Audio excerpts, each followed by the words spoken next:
Hello everyone and welcome back to my channel.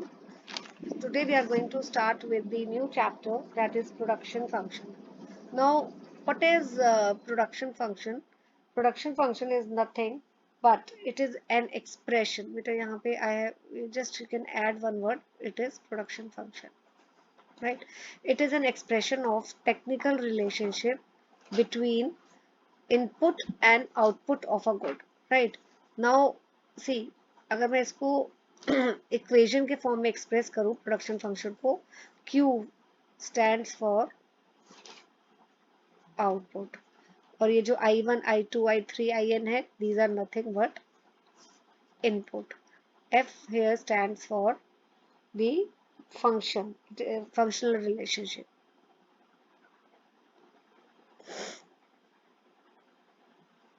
Right? तो production function क्या हुआ? Relationship, functional relationship between output and input.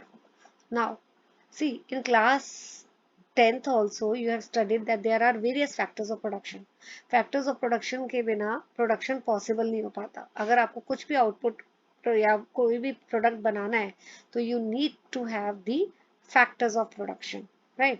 अब factors of production को हम दो वे में क्लासिफाई करेंगे. पहला है फिक्स फैक्टर्स एंड सेकंड है variable factors. What are fixed factors? Fixed factors वो होते हैं which remain fixed with the level of the output in the short run. That is, आप ये देखिए, plant and machinery, land and building, ये जो हैं एग्जांपल्स, ये फिक्स फैक्टर्स के, ये फिक्स्ड ही रहते हैं शॉर्ट रन में, राइट? वेरिएबल फैक्टर्स कौन से होते हैं? विच change with the level of the output in the short run, जैसे लेबर, मटेरियल, ये सारे आपके जो हैं ये वेरिएबल फैक्टर्स हैं. कि अगर आपको जैसे आउटपुट, अगर आपको मैं एग्जांपल दे देती हूँ आउटपुट का. Suppose you have to make 1000 shirts, right? या अगर आपको 1000 शर्ट्स चाहिए, उसके लिए आपको 10 लेबर की ज़रूरत है, ठीक है? और अगर 2000 शर्ट्स बनानी है आपको, तो you need to have 20 labour. तो ये जो लेबर की रिक्वायरमेंट है ये चेंज हो रही है. और ये चेंज क्यों हो रही है? कि पहले आप कम शर्ट्स मैन्युफैक्चर करनी थी, अब आपको ज़्यादा शर्ट्स मैन्युफैक्चर करनी है. तो आउटपुट के अकॉर्डिंगली जो आपके फैक्टर्स हैं ये चेंज होते हैं, variable factors. So what are variable factor? Which change with the level of the output in the short run, right? Now अभी मैंने शॉर्ट रन देखिए बार बार यूज किया है, यहाँ पे भी किया है short run and here also I've used short run, right? तो ये short run और long run क्या है? Let's study this. तो short run में क्या होता है कि fixed factors जो होते हैं वो तो fixed ही रहते हैं, but variable factors are changed. Long run में there is no bifurcation between the fixed factors and variable factors. So जितने भी फैक्टर्स हैं, चाहे वो फिक्स्ड हो या वेरिएबल हो, all can be change in the long run. Short run में मैं दोबारा बता रही हूँ, शॉर्ट रन में फिक्स फैक्टर्स जो होते हैं, ठीक है, वो चेंज नहीं होते हैं, they remain same. But variable factors जैसे labour, it can be changed. और यहाँ पे लॉन्ग रन में ऑल फैक्टर्स, चाहे वो फिक्स्ड हो या वेरिएबल, ऐसी कोई डिफ्रेंसिएशन ही नहीं है, क्योंकि सारे फैक्टर्स वेरिएबल ही होते हैं. फिक्स्ड और वेरिएबल एज सच कोई क्लासिफिकेशन नहीं होती. All factors here are variable and they can be changed in the long run, ठीक है? शॉर्ट रन में factors are classified as fixed and variable, और चेंज कौन से होते हैं? सिर्फ वेरिएबल चेंज होते हैं, ठीक है? ये चीज याद करने की है, ध्यान में रखने की है बेटा, कि शॉर्ट रन में वेरिएबल फैक्टर्स ही चेंज होते हैं, लेकिन लॉन्ग रन में सारे फैक्टर्स जो हैं वो वेरिएबल होते हैं, यानी कि सारे फैक्टर्स चेंज हो जाते हैं, right? Now types of production function. Short run production function is there and long run production function is there. What is short run production function? Change in the output when one factor input is variable and others are fixed. तो short term production function हम किसको बोलेंगे, जहाँ पे जो output है basically, right, there is a change in that output, जब एक फैक्टर जो है, when one factor input is variable और जो बाकी होते हैं वो फिक्स्ड होते हैं. So, or in other words, you can say short-term production function refers to a situation जहाँ पे आउटपुट हम इंक्रीज कर सकते हैं by changing only one input. हम आउटपुट को इंक्रीज कर सकते हैं बाय चेंजिंग वन इनपुट और बाकी इनपुट्स को हम फिक्स्ड रखते हैं. ठीक है. और short long run production function कौन सा होता है, जहाँ पे output is increased by increasing all the inputs. ठीक है, by increasing all the inputs. Now short term production function को बोला जाता है law of returns to factor, और long run production function is also known as law of return to scale. तो इसका मैं एक जिस्ट लिख देती हूँ. What is short term production function, when output can be increased, output is increased by changing only one input. ये one input कौन सा हो गया, जो जैसे labour, while keeping other inputs unchanged,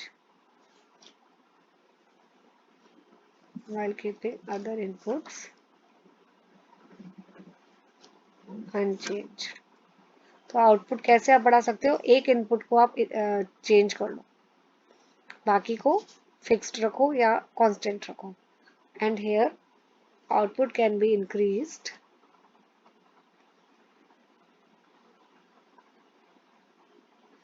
by increasing all the inputs.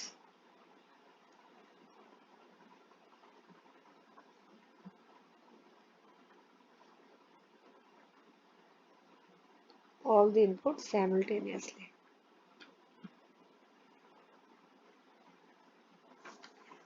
Right. तो short term में एक फैक्टर वेरिएबल होता है जिसको हम चेंज कर सकते हैं. ठीक है, और बाकी फैक्टर्स कांस्टेंट होते हैं. लॉन्ग रन में सारे फैक्टर्स वेरिएबल हो जाते हैं. सब फैक्टर्स को हम इंक्रीज कर सकते हैं अगर हमें आउटपुट को इंक्रीज करना है. Now from here our basic concepts starts. The first is total product. What is total product? Total product देखिए एक बार हम डेफिनेशन रीड कर लेते हैं. It refers to total quantity of goods produced by a firm during a given period of time with given number of inputs. यानी कि कितना total goods एक फर्म बना रही है over a period of time by using the inputs, उसको हम बोलते हैं total product.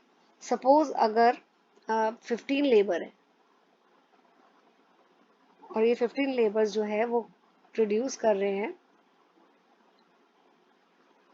80 kg of rice. Just a second बेटा. they are producing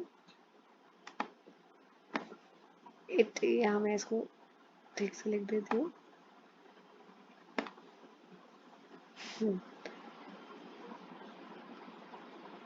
80 kgs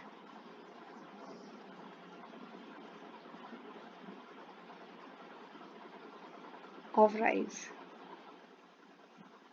तो आपका टोटल प्रोडक्ट कितना हुआ, टोटल प्रोडक्ट हुआ 80 kg. राइट.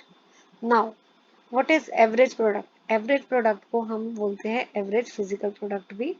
ठीक है. It is defined as output per unit of variable input. यानी कि टोटल प्रोडक्ट को जब हम डिवाइड करेंगे लेबर, यहाँ पे लेबर का मतलब है वेरिएबल फैक्टर से, वेरिएबल फैक्टर से लिख देते हैं यूनिट्स ऑफ वेरिएबल फैक्टर से.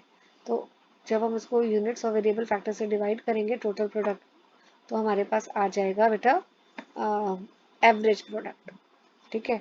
जैसे अगर यहाँ पे ऊपर वाला एग्जांपल था ना बेटा, अगर इसी को मैं दूसरे ले लूँ 15 kg, सॉरी 15 लेबर जो है वो प्रोड्यूस कर रहे हैं 90 kg ऑफ राइस. तो ये 90 kg क्या हो गया, ये तो टोटल प्रोडक्ट हो गया। ये क्या हो गया आपका, this is nothing but unit of variable factor, जैसे लेबर।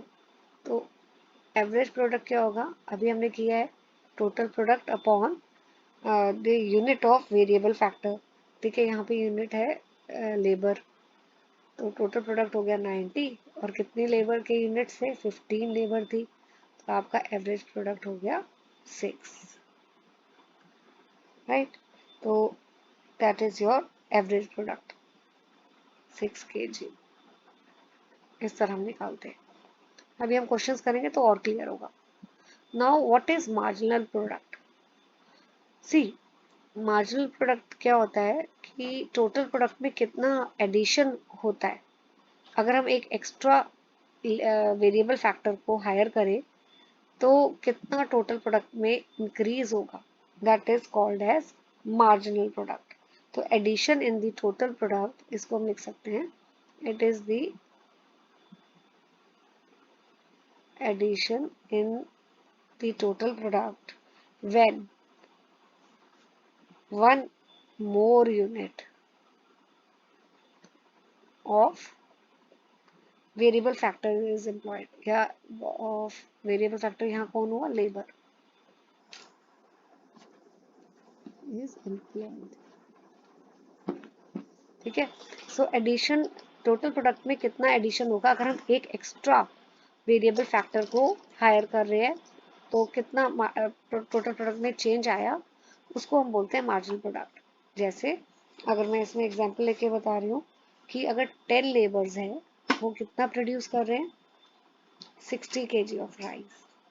और अगर हम एक एक्स्ट्रा लेबर, देखो हमने कितना एक एक्स्ट्रा लेबर हायर किया, तो टोटल प्रोडक्ट वो कितना राइस बना रहे हैं, 67।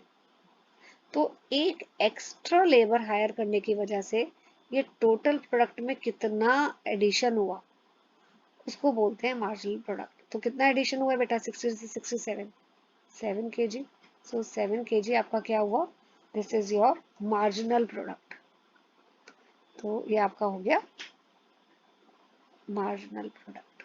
ठीक है, तो अगर मैं बोलूंगी कि मार्जिनल प्रोडक्ट 11वां यानी कि 11th लेबर का क्या है, तो हम ऐसे लिखते हैं टोटल प्रोडक्ट 11th का क्या है, टोटल प्रोडक्ट 11 माइनस 1 यानी कि 10 का क्या है, 10th लेबर का। तो टोटल प्रोडक्ट 11th का कितना था, 67। टोटल प्रोडक्ट 10th लेबर का कितना है, ये टोटल प्रोडक्ट है ना बेटा, ठीक है, ये कितना है 60। तो मार्जिनल प्रोडक्ट कितना हुआ, 7। तो ये आपका फॉर्मूला है, राइट। सो मार्जिनल प्रोडक्ट का मतलब है कि हमारा टोटल प्रोडक्ट कितने से इंक्रीज हुआ है अगर हम एक एक्स्ट्रा लेबर हायर कर रहे हैं, एक्स्ट्रा वेरिएबल फैक्टर हायर कर रहे हैं। अब कई बार क्या होता है, we make use of this formula also when this formula is used. जैसे अगर इसमें let me quote for example, then it will be more clear to you. या तो अगर हमारा क्या कहते हैं, एक से ज्यादा हम लेबर हायर कर रहे हैं, जैसे अगर मैं यहाँ पे एग्जांपल दूं, 2 लेबर मैंने हायर की, तो 2 लेबर्स जो हैं वो कितना प्रोड्यूस कर रहे हैं, 60 kg राइस।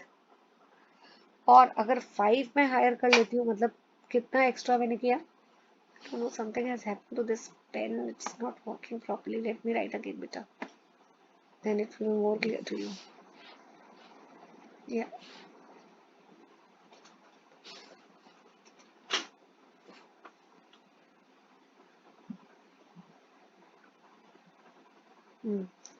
अगर मैं 5 लेबर हायर करती हूँ, तो 5 लेबर हायर करने की वजह से कितना आ रहा है ये, 90 यूनिट्स, 90 kg।